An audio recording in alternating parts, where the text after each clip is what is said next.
Hello, everyone. It's another week of Tailgate Talk. We're your hosts, as always, David, Nick, and Joseph. Boys, Saturday people. Howdy. Happening. Well, uh, last week was all right, right? Wasn't too bad. There were there were some games, right? It was pretty bad. Everything, nothing bad happened. Nothing major. It's not like any team is no their hopes of college football playoff are kind of up in smoke anymore. I think everything was pretty normal, right? Everything was pretty chill. You're talking about Bama. Oh boy. Can I just I'm gonna hijack the conversation for just 1 second. I like I said last week and I think the week before, I've been saying it for a few weeks now that I'm like more on college football than ever, and straying away from the NFL. This playoff race is getting hot and heavy really, really quick. And like this week, everyone who said last year, like, oh, this 12 team playoff is going to make the regular season less, like mean less. You're crazy. This week, you have an elimination game between Mizzou and Alabama. Whoever loses that game is out. Like the rest of their season's canceled.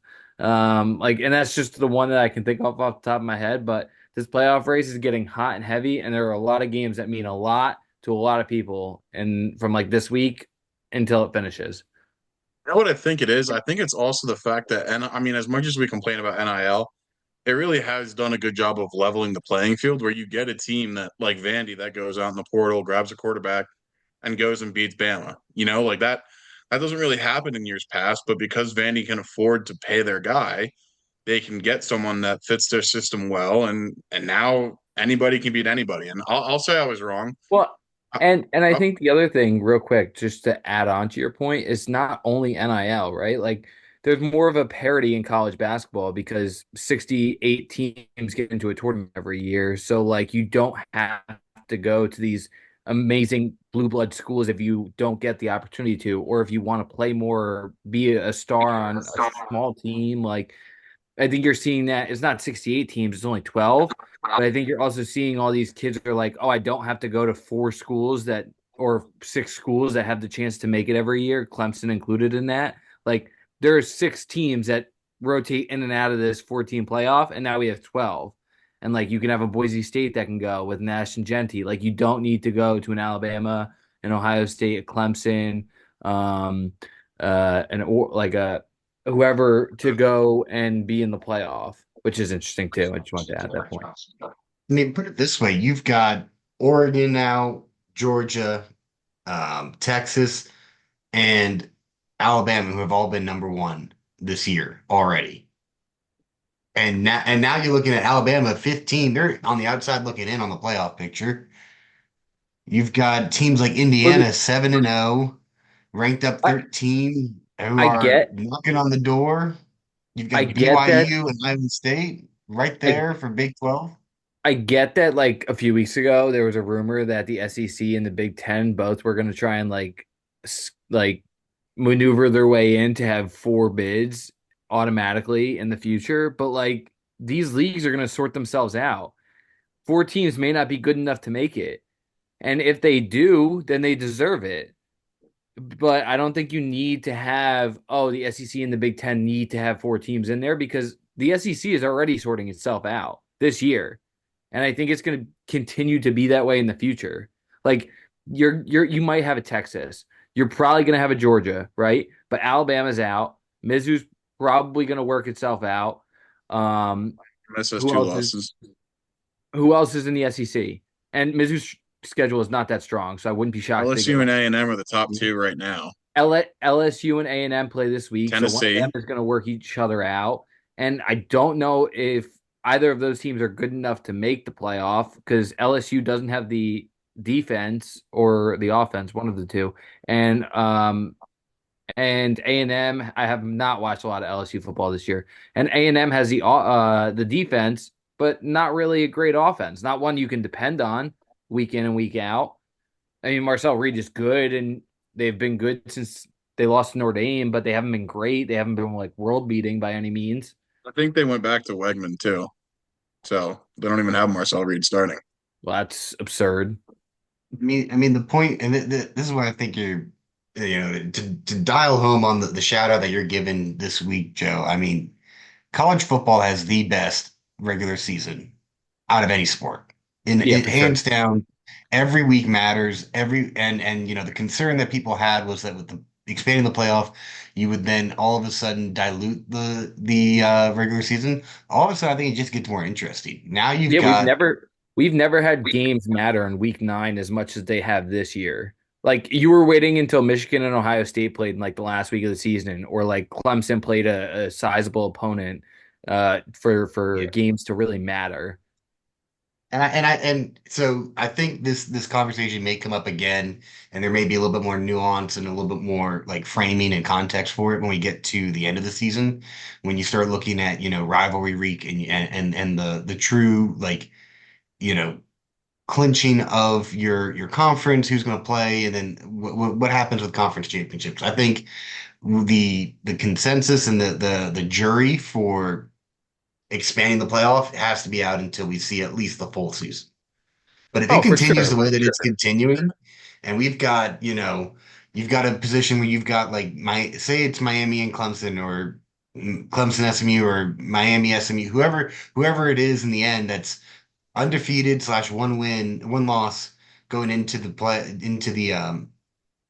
conference championship, and you got a winner. Now you got two one-loss teams. Maybe you got three if they let they leave Clemson out, and you got SMU, Miami playing in that. Do all three get in? Do just two? Which of the two? And then you have that same conversation for the Big 12, for the SEC, for the Big 10.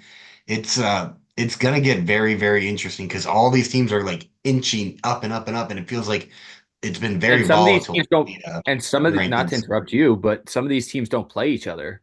And they might not play each other. Like depending on like you used the example of the ACC, and I think that was a great example. Like some of these teams may not play each other, even in the conference, because of the way the conferences line up.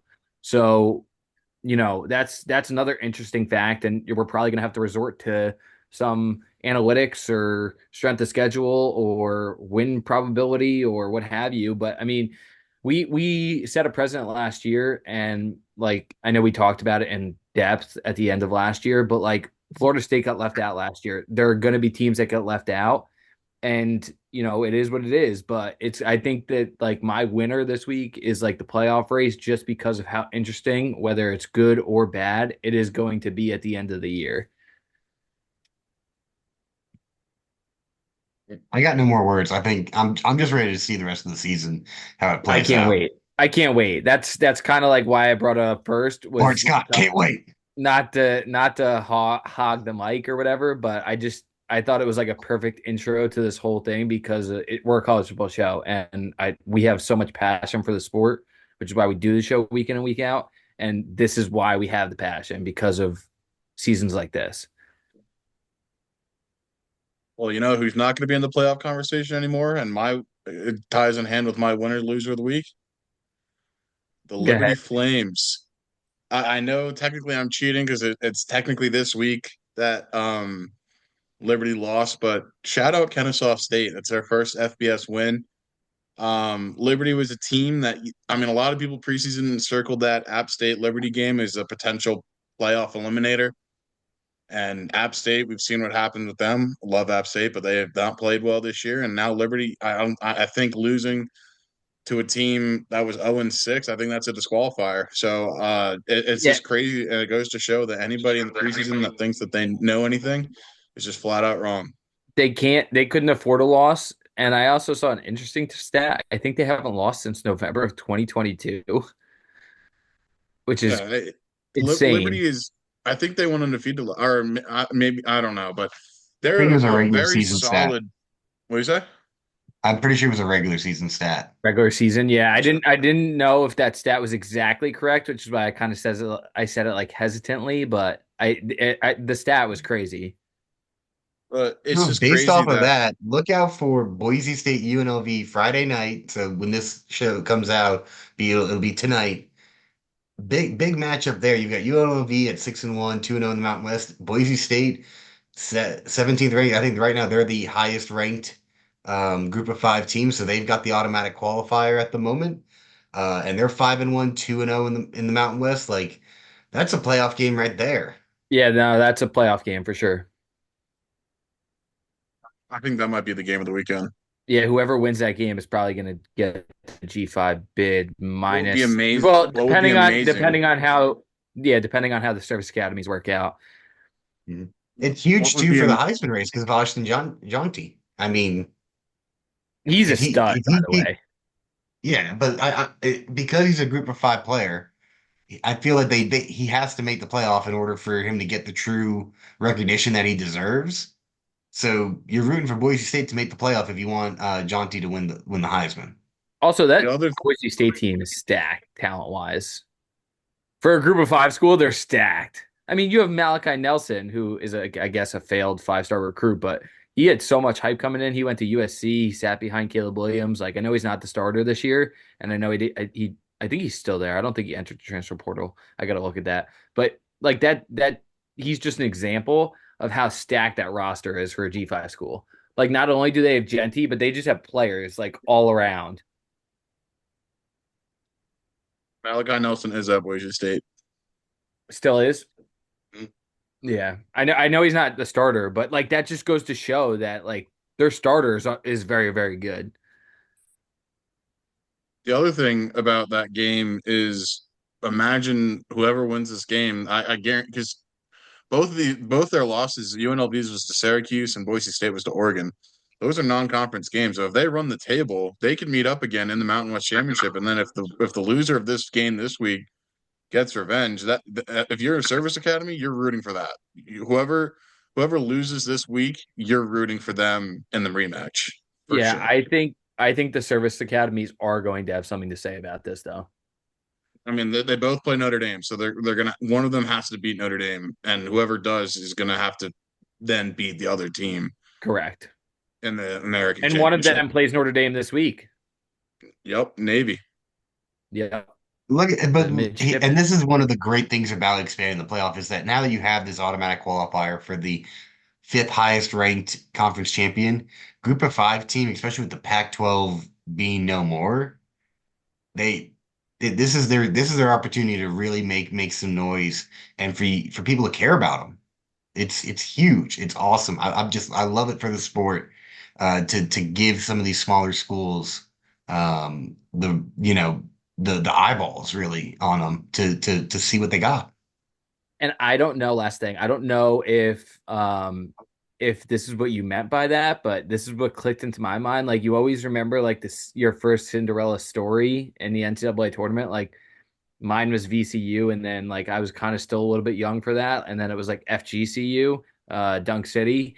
Like we're always gonna remember this, whichever team, even if it's not this year, and maybe not next year, maybe the year after, but whichever team wins at G5 and then goes into the playoff and makes noise will go down in like folklore of college football.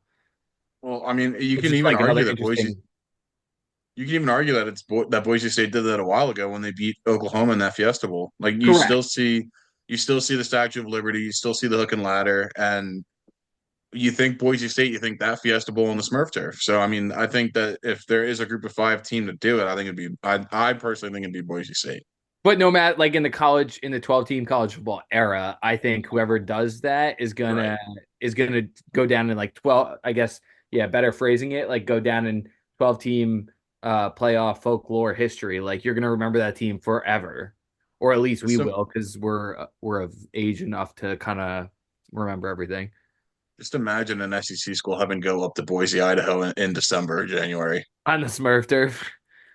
That would be Yeah, I think they appointment still would get the television. 12th seed though. But that's the one thing that I wish that they if you had an automatic qualifier they could give you, home field advantage. But I think they're right now they're kind of capping it at they're going to be the 12th seed. Which is still going to be great because that's the other dynamic that a lot of people are not, I don't think, having on the forefront of their mind is these teams are going to have to play home games until what, the semifinals or the No, semifinals or the 1 through 4 gets a bye, and then it goes right into bowl games. So the only teams that get a home playoff game are 5, 6, 7, and 8, I believe. which those are going to be electric because it's going to be on the campus. You're probably going to have the Pat McAfee show there the week of, like it's going to be nuts. Mm. It'll definitely be interesting to see who gets those home games. Like, imagine a Clemson home game or a Penn State Even home imagine a game. Notre Dame home game. Yeah, because Notre Dame can't be in the top four. So that would, if Yeah. Notre Dame, the highest they could be is five. That would be electric. So Like in a lot South of, Bend, touchdown Jesus overlooking like a night game against like I don't know, Now, like somebody. It would be amazing. I'll real quick touch on my shout out of the week. I'm going to give it to Indiana. Indiana dismantling Nebraska. Another quarterback went down, but this team's for real. They got great coaching, so I'm rooting for them. Let's go ahead and jump into picks. Nick, show the graphics. Terrible week. it's not a good week for anybody not named. David didn't even have the best week. Doesn't matter. I Um, still get games. it is what it is. I'm still one game behind Joe. I'm just again, it's loser talk. I'm just happy to be above 500. I was in a bad spot. Uh, feeling okay. I'm Feeling lucky I good. got one win this week, so um, that's a bad let, week. let's get into these hopefully better picks. Starting with the lock, I'm going with Kansas State over Kansas. I don't know what happened to Kansas this year, but they are not the team of the last 2 years. I think Kansas State is starting to solidify themselves as the top Big 12 team. Just because every other team is apparently immune or not immune to being cannibalized by each other.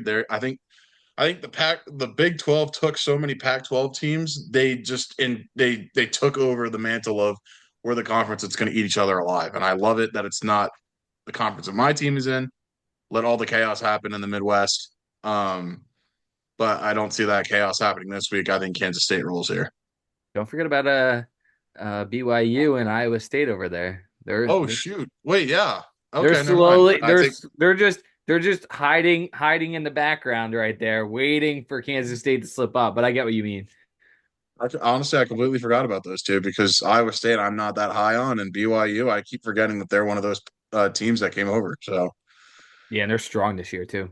hmm All right, so I know Rourke went down, but I just am a big believer in this Indiana team. I think they're really good in every aspect of the game. I love Kirk Signetti here. I think it's an easy lock of 6.5 over Washington. They're at Indiana, I believe, this week, which is game day. another great thing. So give me the Hoosiers here, the non-traditional basketball school pick for a college football podcast. You get the game day bump too. So Excellent. Didn't even realize game day was there. For me, give me the Ville over Boston College. 7.5 point spread equals at this seven and a point. half. Love Nice. it. Equals 7.5 spread. I've never seen that before. It's all brand new. Here, thanks, Nick. This week, birds have teeth, and clearly the BC Eagles don't have any teeth there. So give me the Cardinal. Onto the pick'ems. I went to the MAC. Give me Eastern Michigan a field goal over Akron. I had to watch Akron play South Carolina. Akron sucks, and Eastern Michigan's 5-2. I'm surprised the line is this low. So give me Good old Eastern Acorn. Michigan. They're gonna make Max Crosby proud. Um, yeah, I'm shocked that it's -2.5, but it's the MAC. So knowing that Akron by 10. Zip up. Yeah, I'm taking Michigan State here. Michigan is not good. Love it. They play football like they're in 1914. Michigan State, I think, has been underwhelming as well this year. I haven't really watched a lot of Michigan State football, but I've watched enough Michigan football to know that they're not going to win this game. So give me Michigan State here. Go Spartans. Game of the week, Boise State, UNLV. This is going to be a fun time I out stayed in away from this Vegas. one. So I don't know. I feel like Ashton Gentry is just too good. I think he's going to run all over him. I love it. I think this is going to be a great game. It's that time. Give me Texas Tech over TCU. Another one where the team with the better record going in is a dog. Um, I'm not big on TCU. I don't think they're very good. I was surprised the line was this big. So give me Texas Tech. I think they win this one. Um, yeah, just logically, I'm on the Red Raiders this week. Shout out to Joey McGuire. Yeah, I'm gonna take San Jose State here. I love the San Diego State or San Jose State roster. I don't know much about Fresno State, but give me the Spartans here. Love their quarterback. Love they have one of the best receivers in the country, who doesn't get enough shine. So give me Nick Nash, Emmett Smith, and San Jose State. You need Rutgers over USC. 13 and a Wow. half point dogs. At the time that I made this pick, they were 14-point dogs. So we're moving in my favor. The Fighting Greg Schianos are gonna pull it off. Out in Los Angeles, Wow. in the Coliseum. I got a feeling about this. USC has not been good this year at all. And you know what? We're gonna root for the New Jersey team in this case. We love that. Does it make you worried in the slightest that it is a midweek 11 p.m. start on a Friday And they're going traveling across the and country? yeah, and did you Oh, see I the love stat? it. Did you see the stat? Rutgers This doesn't study, dude. They're always up. It's fine. time out, time out. Did you guys see It's the a stat party school. this year for all the teams that have traveled across the country, like 3 time zones to go play each other? The home team is like I think they have one loss out of like 8 times that And they've Miami True. beat Cal. say what? I know I think there's two losses because UCLA beat Rutgers last week, and UCLA sucks. And I know that because I put money on Rutgers, and I'm a little upset with them. And then the other one was when Miami went to Cal for game day and they beat them. So I think those Well, are the here it two. is. Rutgers do. Okay. They're Look, pissed I'm all off after about the. this one LA team. Now they're gonna go to the other LA team and they're gonna whoop up on them. This is all about the vibes, Nick. It is all about the vibes. I ain't I'm all scared of for no the. no double digit underdog like you two sticking with under a touchdown. That's weak sauce. Weak sauce. Lincoln Riley, if he loses this game, might actually get fired. So rest in peace, him. And his I'm here for buyout the is insane chaos. too. Give me So, the chaos. all right. Hey, who's leading the rankings right now? It's All me. Okay. right. I We're know moving ball. on. Over unders. We talked about this game a lot. It's in Las Vegas, meaning UNLV's offense will be there. Ashton Genty, uh, best player in the country right now, not named Travis Hunter. I love points. I feel like this is going to be a fun game. I don't want to be rooting for the under in a fun game like someone else on this podcast. Sicko behavior. So give me the over, give me a fun game. I just need 38-35 and we're golden. So even 38-31. I'm not picky, but give me points in this one. Yeah, Texas Vandy here. Diego Pavia. I think he's going to show up. I think this Texas team is going to show up with a vengeance since they got humbled last week by Georgia. I think they're going to go out and show people that they really are the team that we all thought they were. So give me the over here, 51.5. Seems like an easy one. The UNC UVA under 59 and a half. The UNC oldest has not been rivalry in good. the South. UNC has not been good this year. UVA coming off of a Clemson loss. Uh, I feel like this game's gonna get dirty. It's gonna get sluggish. Uh, I'm looking at a 28-24 game and I'm happy. See, here's my thought process on this game. We just watched Virginia be able to score. I mean, granted, it was against the third stringers, but they scored on Clemson to the tune of 31 points. That's fine. They can UNC score was 31 points. I don't think UNC scored any points. Yeah, UNC scored I 50 in a kind of game and have to side with lost. Dave here. UNC scored 50 in a game and lost. So what's worse? You know ball. I don't think you know I ball. I might put money on the over on this one. I might do it. Do it. I could Bet see this against going me, either Nick. How way. has that happened? How has that worked out for you this year? I don't think it's worked out that great. I'm putting money on You've this gone game. head to head with me twice, and you have failed twice. I'm putting I'm money on ready for this that game for the three. over. Let's go. I'm putting money on the over. I've decided it's gonna Do happen. it. I'm going to. You won't. The oldest rivalry in the South, gentlemen. The oldest rivalry in the South? That's a bit disrespectful. I think that's what the game is called. No, the isn't I it Yeah. think what it's called is blood from my eyes. isn't the oldest rivalry in the South or Auburn, Georgia? No, I don't think so. I think this is called actually like I think this is like what the rivalry is called at Stand least. by. I don't know if it actually is the oldest rivalry, but that is what it is called. Someone fact check me on that, but I'm like 95% Oh, sure. yeah, okay. South's oldest rivalry. All right. Stand corrected. Wait, but then Who knows Be ball? Georgia humbled. pops up too. What? Georgia, Oh, Kansas State. Here we go. The oldest Georgia rivalry Auburn of is the Atlanta. Deep South's oldest rivalry. Okay. See, That's where the confusion was. see, So close. You learn It's all something right. new. Nick doesn't know ball. That's all that he's proven right now. we know ball. I know ball. I don't know about you two knuckleheads, but it's all right. Has anyone else here turned $5 into 550 before? Because I have on college football. I can't say I have. No. Interesting. Interesting. Did you also check with every single one of those bets before you made them with me? Yes, you did. No, I Wow, didn't. calling you out. No, I didn't. On Just that, no, showing on all that, those bets. no, You I asked showed me it to how you. I thought what I thought about him, and I told you that was a good week. What? When did that Got a happen? little family drama going on here. I don't I, remember that because when I'm I just I place just my got bets, I receipts. don't. Huh? All right. Anyway, go Tigers. Go Irish. Go Tigers.